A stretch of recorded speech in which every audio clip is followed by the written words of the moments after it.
وحدہ والصلاۃ والسلام علی من لا نبی بعدہ اما بعد۔ اسلامی بھائیوں، سونے اور جاگنے کے آداب میں ایک ادب یہ ہے کہ انسان سوتے وقت اور نیند سے بیدار ہوتے وقت جو دعائیں مسنون ہیں ان کے پڑھنے کا اہتمام کرے، جیسا کہ نبی اکرم صلی اللہ علیہ وسلم کا معمول تھا۔ صحیح بخاری شریف کی حدیث ہے، حذیفہ رضی اللہ عنہ بیان کرتے ہیں، کان النبی صلی اللہ علیہ وسلم اذا اخذ مضجعه من اللیل وضع یدہ تحت خدہ ثم یقول اللہم باسمک اموت واحیا، واذا استيقظ قال الحمد للہ الذی احیانا بعد ما اماتنا والیہ النشور۔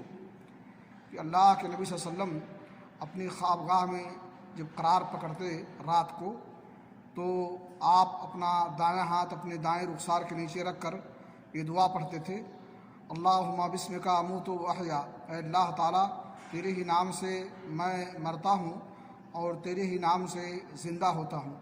اور جب نیند سے بیدار ہوتے تو آپ یہ دعا پڑھتے، الحمدللہ الذی احیانا بعد ما اماتنا والیہ النشور۔ تمام تعریف اس اللہ کے لیے ہے جس نے ہمیں مارنے کے بعد زندگی بخشی اور زندگی عطا کی اور اسی کی طرف پلٹ کر کے جانا ہے۔ ہمیں بھی نبی کی سنت پر عمل کرتے ہوئے ان دعاؤں کا اہتمام کرنا چاہیے۔ اللہ ہمیں اس کی توفیق دے۔ وآخر دعوانا الحمدللہ رب العالمین۔